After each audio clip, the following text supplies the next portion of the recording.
Hi ho and welcome to this first video relating to the new revisions of Incoterms 2010.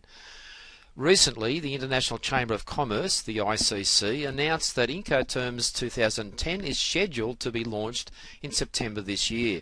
However, they won't come into effect till 1 January 2011, next year. Now, it's come about because every 10 years or so, every decade, the International Chamber of Commerce reviews the Incoterms and sees if they relate to the current world trade practices and trends. And they've received submissions, and out of those submissions they realised an update was required. So hence Incoterms 2010. Now you'll see from the subtitle there, it says ICC rules for the use of domestic and international trade terms. And this relates to some aspects in certain trade blocks. For example, the European Union has a number of countries in that trade block, and they don't have customs borders. It's a free trade zone. So some of the Incoterms didn't relate terribly well to their circumstances. Now, I'm not going to talk about that sort of a situation in this particular video. I want to talk about the changes that will affect most countries and companies trading in the world. So let's have a look at that.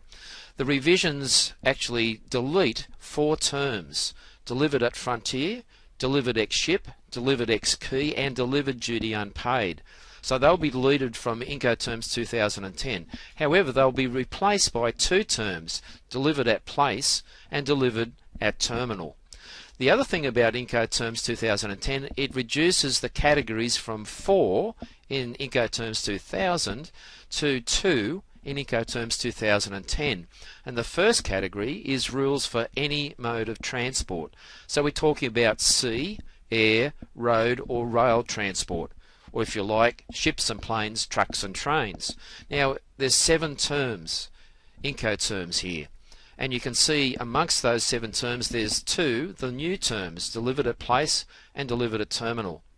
The second group or category is rules for sea and inland waterway transport only. And those typical terms are cost and freight, cost, insurance and freight, free alongside ship and free on board.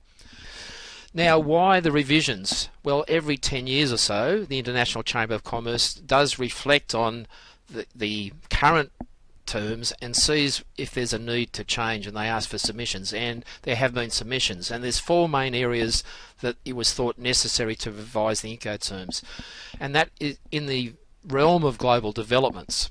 Now the first one is the customs free zones. There's been a growth in the number of trade zones and also the number of countries belonging to those trade zones.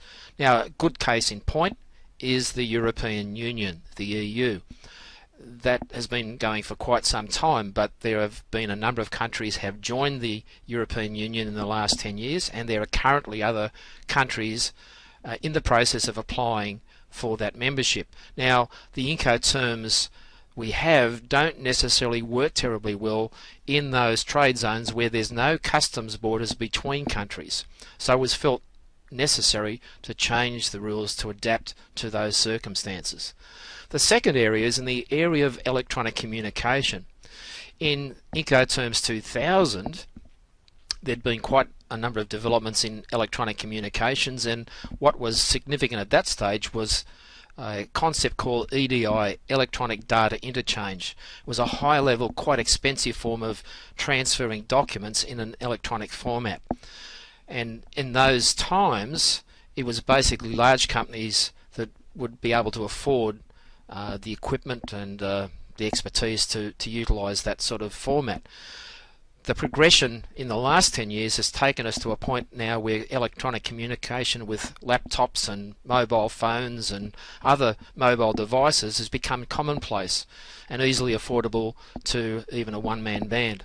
So the phraseology of the terms needed to be adapted to take account of this new wave of electronic communication. Notwithstanding, there's still the need for paperwork, but it also allows for what developments may occur in the future as well. The third area is some of the changes to transport practices, particularly where there's an integration of transport, road, rail, air and sea, and using a number of those. And some of the terms in Incoterms 2000 didn't necessarily work terribly well with the technologies, and there was some disputes and some challenges there. So once again, it was felt it was wise to revisit those terms and adapt them to that circumstances as it is currently. And the fourth area is due to the events of September 11 in New York and other events subsequent to that, some examples being Bali bombing, bombings in Spain and London, for instance. Governments around the world have been very careful to take stringent action against terrorist activity, and one of those ways is to monitor the transfer of goods across their borders. And so the Incoterms once again, with these developments after the year 2000, required some modification, and so it's taken account of that. So the customs-free zones, electronic communications, the changes to transport practice and security for the movement of goods have all been addressed in these latest revisions. Another area is that some of the terms, we've had 13 terms in Incoterms 2000, and some of those terms weren't used very much and were a bit redundant. I know particularly in Australia, where I reside, the terms delivered at frontier, delivered ex-ship and delivered ex-key were terms that weren't relevant in most of the activities in trading between importers and exporters in this country. Delivered at frontier, we don't have a frontier, we're an island, we're the largest island continent. But so the result of that is that the drafting committee thought it was best to take out the redundant terms and replace those. So what's happened is they've taken those redundant terms and they've replaced them with the 11 terms, from 13 down to 11, and you can see instead of 4 groups as there were in Incoterms 2000, there's now 2 groups, being the sea and inland waterway specific terms, and then the other terms that can be used in any or all methods of transport. So with that, it can be ships and planes and trucks and trains. Now the other area that needed some updating was the simplification of some of the rules to make it a bit more understandable to people in their common business activities. Also, in some areas there was a bit of ambiguity, and it was felt that the clarification of those terms and the wording would help traders do that more effectively. Now the other area that I have a particular interest in, I've been running courses on importing and exporting for about 20 years now, and in the last 5 years the percentage of females in my classes has become the majority. So in my classes now there's a majority of women, and as I go through the Incoterms in each course that I run, I have to apologise when I start to go through the Incoterms for the masculine language of the Incoterms. Fortunately, the terms have now been put into a gender neutral, so I don't have to worry about trying to translate as I'm going, showing the Incoterms. So I'm very grateful for that. And ladies in watching this video, I'm sure you'll appreciate it too. Okay, so the next thing is we need to understand that Incoterms is not actually a contract per se. It's rules to help us for the transfer of goods between the buyer and the seller, and those that facilitate that as well. So the first thing is the 3-letter trade terms that we have there in front of us actually reflect what's in the contract. Whatever's been contractually agreed to needs to be reflected by an Incoterm. It's not the other way around. We don't have to meet the contract to fit it in with the Incoterm itself. The Incoterms are there to serve the contractual obligations of the buyer and the seller. The other thing to realise that Incoterms only covers activities dealing with the transfer of the goods from the seller to the buyer.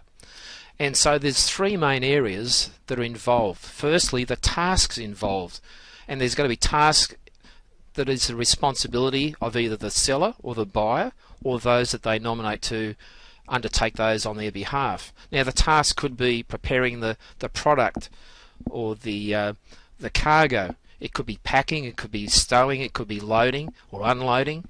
It could be transfer from one transport method to another, from a truck to a train to a ship to a plane, etc.